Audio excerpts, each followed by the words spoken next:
Randy Orton का survivor series से पहले एक और बड़ा मैच हो सकता है WWE चैंपियनशिप के लिए। आखिर रेट्रिब्यूशन का पुश क्यों खत्म हुआ और आगे उनके साथ क्या होने वाला है, और रोमन रेंस स्मैकडाउन में एक बहुत बड़ी अनाउंसमेंट करने वाले हैं, ये और बहुत कुछ जानेंगे आज की इस वीडियो में। टोटल 11 स्टोरीज और न्यूज वीडियोज हैं वो वापस आ चुकी हैं, तो वीडियो को एंड तक देखते रहें। चैनल पर नए हैं तो सब्सक्राइब करें और उस नोटिफिकेशन बेल को भी ऑन करना ना भूलें।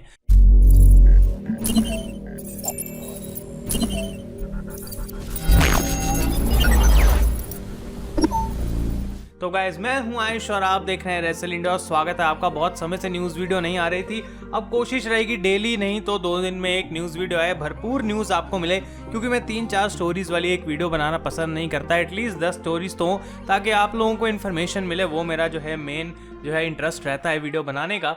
अब बात करते हैं सबसे पहले रॉ रेटिंग्स की गाइस, जो कल के शो के लिए आ चुकी हैं, और एवरेज व्यूअरशिप रही थी 1.732 मिलियन व्यूअर्स, जो कि पिछले हफ्ते के कंपैरिजन में 2.5% कम हो चुकी है। अगर हम आवरली रेटिंग्स की बात करें तो फर्स्ट हाफ की रेटिंग थी 1.859 मिलियन, सेकंड की थी 1.752 मिलियन और थर्ड की थी 1.585 मिलियन। तो थोड़ी सी इशू रही, 2% को ज़्यादा बड़ी फॉल या फिर राइज नहीं होता है, और ये बेसिकली कल के शो के बारे में हमें देखने को मिला।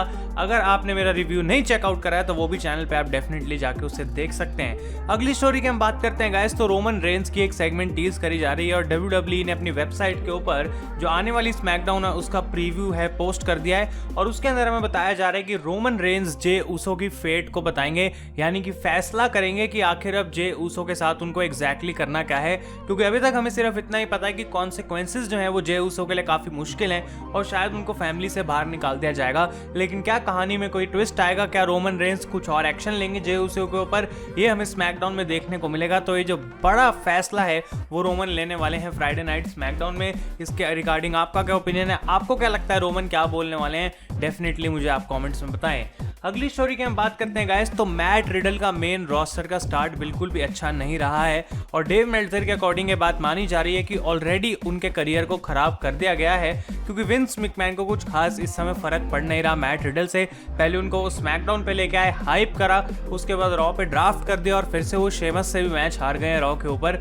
और यहाँ पे डेव मेल्टजर ने उनके डेब्यू को कंपेयर करा कीथ ली के डेब्यू से, और उन्होंने बोला कि कीथ ली का जबकि उतना बुरा हाल नहीं है जितना कि मैट रिडल का है, लेकिन तब भी अगर हम कंपेयर करेंगे तो कीथ ली अभी एक मिड कार्डर सुपरस्टार ही है, और उससे ऊपर उनको मेन रोस्टर पर अभी नहीं देखा जा रहा है। तो इंटरेस्टिंग है ये बात कि अगर कीथ ली मिड कार्डर माने जा रहे हैं तो मैट रिडल को विंस मैकमैन क्या मान रहे हैं और किस तरीके से उनका आगे पुश रहेगा। कहानी जो है वो काफी बुरे तरीके से शुरू हुई है, उम्मीद करेंगे कि आगे जाके इसमें डेफिनेटली अच्छा चेंज आए। अगली स्टोरी की हम बात करते हैं गाइस, तो ऊसोस के फ्यूचर के बारे में आप लोग बहुत ज़्यादा सोच रहे होंगे कि क्या होने वाला है, और मैं आपको इतना बता दूं कि कुछ रूमर्स ऐसे आ रहे थे पहले कि ऊसोस जो हैं आपस में स्प्लिट हो सकते हैं, एक बंदा दूसरे पे टर्न करके रोमन को ज्वाइन कर सकता है। अब इस चीज़ की होने की जो परसेंटेज है वो ऑब्वियसली थोड़ी बहुत तो रहेगी, लेकिन रूमर्स के अकॉर्डिंग WWE का कोई प्लान नहीं है ऊसोस को स्प्लिट करने का। तो मोस्ट प्रोबेबली जो पहले स्टोरी आई थी वो सही थी कि ऊसोस जो है अब रोमन रेंस को ज्वाइन कर लेंगे, जो मैंने आपको हेल इन अ सेल के बाद अपडेट दी थी कि उनको अपनी फैमिली के लिए प्रोवाइड करना, उनके पास और कोई ऑप्शन नहीं बचता। अगर वो फैमिली से निकाल दिए जाएंगे तो उनका और बुरा हाल हो जाएगा, तो इससे बेटर ये है कि वो रोमन रेंस की बात मान लें, उनको ज्वाइन कर लें और उनको जो है वो सर्व कर सकते हैं। और ये भी बात मानी जा रही है कि जब ऊसोस और रोमन रेंस वाली ये स्टोरी लाइन खत्म हो जाएगी, उसके बाद वो डेफिनेटली वापस आ जाएंगे as a tag team on the main roster.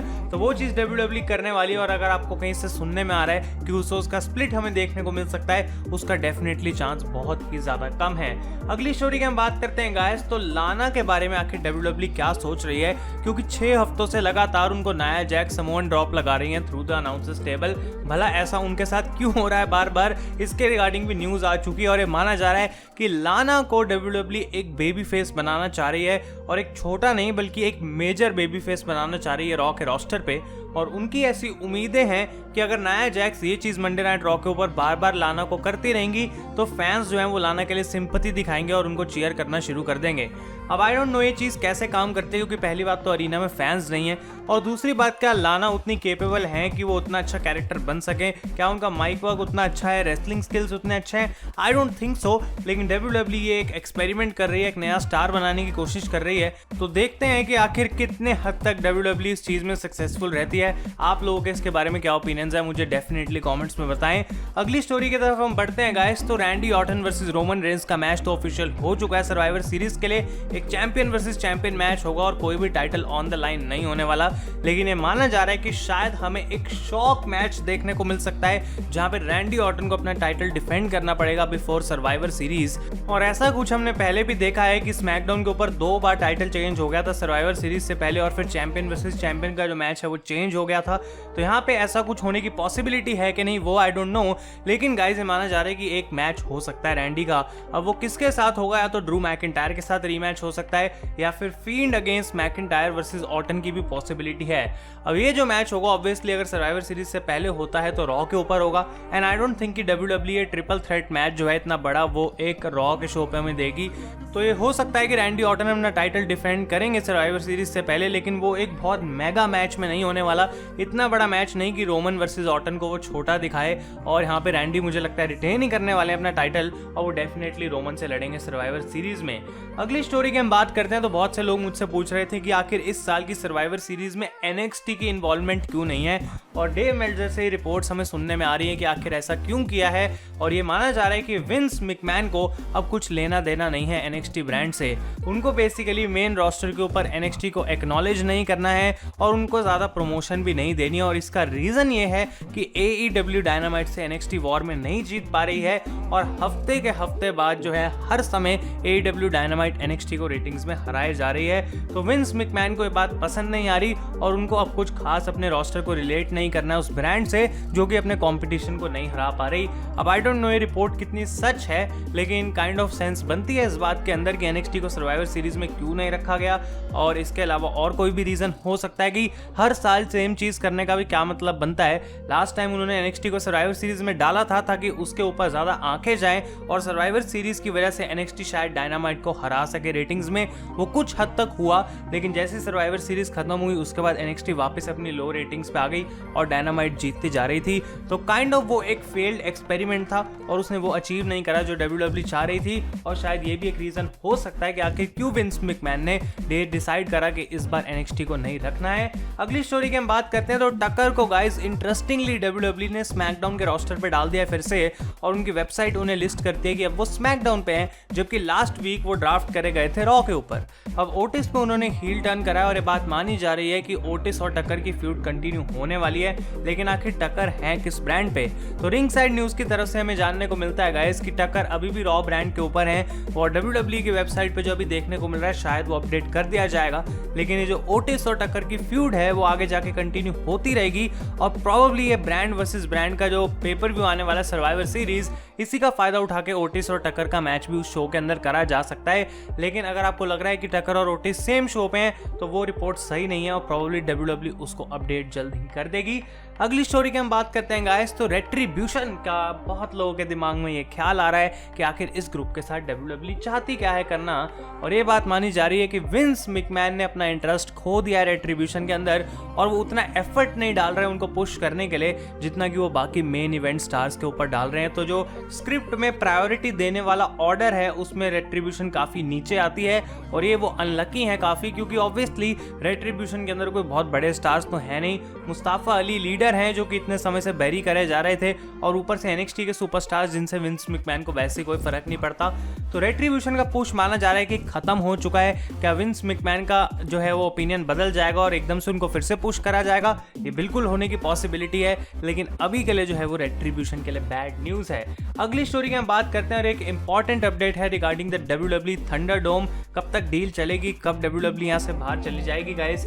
तो जो लेटेस्ट डील साइन करी है WWE ने एक्सटेंड कर ली है, वो अक्टूबर 31 पहली डेडलाइन थी, लेकिन अब वही डेडलाइन को एक्सटेंड करके नवंबर 24 कर दिया गया है, यानी कि सर्वाइवर सीरीज के 2 दिन बाद तक WWE यहाँ पे रहेगी थंडरडोम में। और ये माना जा रहा है कि शायद अभी भी वो थोड़ा सा टाइम एक्सटेंड कर सकते हैं, यानी कि नवंबर 24 के बाद दिसंबर की स्टार्टिंग तक वो रह सकते हैं, लेकिन कुछ ज़्यादा देर नहीं बिता पाएंगे एमवे सेंटर में, क्योंकि दिसंबर 22 से ऑरलैंडो मैजिक जो कि NBA की टीम है उनको एमवे सेंटर की जरूरत ज़रूरत है और वो चीज़ WWE जो है उसके अगेंस्ट नहीं जा सकती। तो उनको यहाँ पे गाइस तब तक थंडरडोम में रहना पड़ेगा और जब तक बिल्कुल नेसेसरी नहीं हो जाएगा कि उनको यहाँ से जाना ही पड़ेगा तब तक वो एमवे सेंटर में रहेंगे। लेकिन डेफिनेटली वो और नई लोकेशंस को ढूंढ रहे हैं जहाँ पे वो अपना सारा सेटअप लगा सके, अपनी प्रोडक्शंस लगा सके और अपने शो की क्वालिटी को वैसा ही रखें जैसा अभी एमवे सेंटर के ऊपर है। लेकिन गाइस वो एक ऐसे एरिना में अब नहीं जाएंगे जो किसी और स्पोर्ट्स टीम के एरिना और उनको वो चाहिए हो, क्योंकि अगर ऐसा है तो उनको बार बार शिफ्ट करना पड़ेगा और वो इतना आसान काम नहीं है। कोविड के पैंडेमिक में ऑलरेडी बहुत मुश्किल है एरिनास को ढूंढना और WWE के लिए चैलेंज रहेगा कि दिसंबर 22 से पहले वो एक और नई जगह ढूंढे जहां से वो अपने शोज रन कर सकते हैं। और आज की फाइनल स्टोरी में हम बात करते हैं गाइस रैंडी ऑर्टन आखिर क्यों जीते WWE चैंपियनशिप, और इसका सबसे बड़ा मेन रीजन यही है कि WWE का प्लान है Edge versus Randy Orton at WrestleMania 37 और ये प्लान पहले थोड़ा सा ऑफ हो गया था क्योंकि एज इंजर्ड थे और WWE के पास कुछ क्लियर नहीं पता कि कब एज वापस आ सकते हैं। लेकिन क्योंकि अब ऑर्टन जीत गए हैं तो माना जा रहा है कि वो प्लान एक बार फिर से ऑन है और एज का जो रिटर्न है वो अर्ली 2021 में हमें देखने को मिल सकता है और उसके बाद ऑर्टन वर्सेस एज की बिल्ड करी जा रही है। और कुछ रूमर्स ये भी बता रहे हैं कि शायद ये एक आई क्विट मैच हमें देखने को मिल सकता है रेसलमेनिया 37 में। तो अभी हम काफ़ी दूर है रेसलमेनिया से, जैसे जैसे पास आएंगे और ज़्यादा रूमर्स इसके बारे में आते जाएंगे गाइस। तो आपको ये वीडियो पसंद आ रही है इसे लाइक कर रही है सारी स्टोरीज आज की इस वीडियो में, और जैसा कि मैंने कहा मैं कोशिश करूंगा कि डेली नहीं तो 2 दिन में एक बार तो एटलीस्ट आपको ये न्यूज़ वीडियो जानने को मिले, सारी अपडेट्स में देने की कोशिश करूंगा। Thank you so much for watching. मैं हूं आयुष और आप देख रहे हैं रेसल इंडिया।